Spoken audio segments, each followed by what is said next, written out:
వీడియోల కోసం మా అమరావతి గళం ఛానల్ని సబ్స్క్రైబ్ చేసుకొని బెల్ ఐకాన్ నొక్కండి. చూస్తుంటే ఎక్కడ చూసినా రాష్ట్రం అభివృద్ధి లేదు.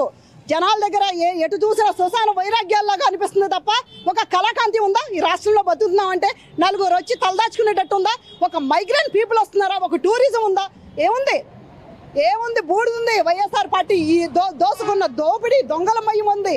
ఎటు చూసినా నేరగాళ్ళు ఎటు వచ్చి మంటలు చేస్తారో తెలియదు, ఎటు వచ్చి కత్తిపోట్లు వేస్తారో తెలియదు. అలా గులకరాయి స్టోరీ మర్చిపోయా.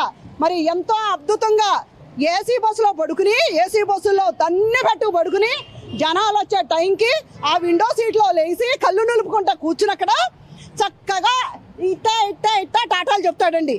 ఈలోపు రీల్స్ తీసే వాళ్ళు వీడియోగ్రాఫర్స్ వస్తారండి. వాళ్ళు వచ్చే టైంకి జగన్ మామయ్య అంటూ ఎవరో ఒక బుడ్డాడు పరిగెత్తుకుంటా వస్తాడు. లేకపోతే ఒక అమ్మ కుంటుకుంటా నీలుక్కుంటా స్క్రీన్ మీదకి వస్తుంది. ఈలోపు ఫోటోగ్రాఫర్స్ రీల్స్ తయారు చేసేసి సిద్ధంగా ఉంచుతారు. జగన్ మామయ్య వెళ్ళి వాళ్ళని ఇలా తలలు నివిరి బుగ్గలు పట్టుకుని పలకరిస్తాడు. లక్షల మంది ప్రజలు ఎండలో మాడి మస్ అవుతుంటే జగన్మోహన్ రెడ్డి మాయ మాటలు, మరి ముద్దు మాటలు కావాల్సి వచ్చినాయా? నువ్వు ప్రజలకు ఏం చేసావో?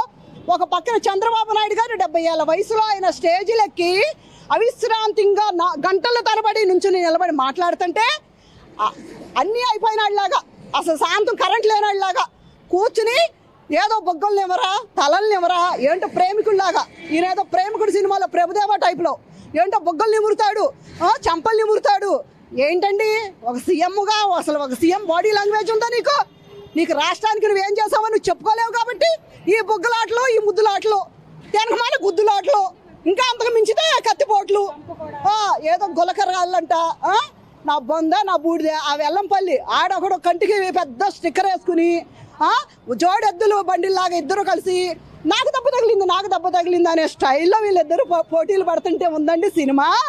నిజంగా ఎన్నికల సీజన్ వచ్చేసింది అనిపిస్తుందండి. బాగా సరదాగా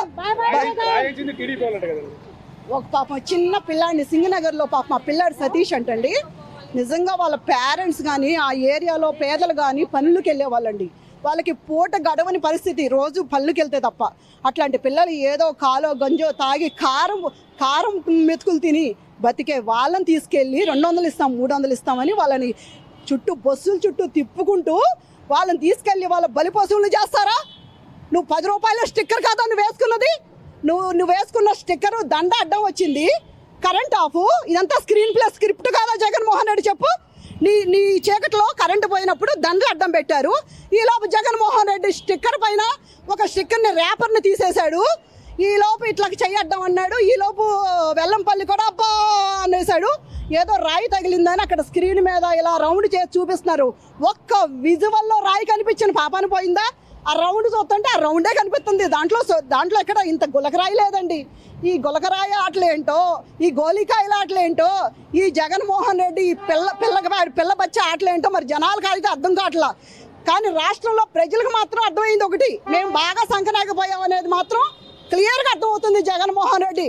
ఇక ఈసారి నువ్వు ఇంటికి విజయమ్మ పాపం అమెరికా వెళ్ళిపోయింది, నువ్వు కూడా తొందరగా టికెట్ కొనుక్కుని అమ్మ దగ్గరికి వెళ్ళి ఓదార్పు యాత్ర చేపట్టాల్సిందిగా మనం చేస్తున్నాం.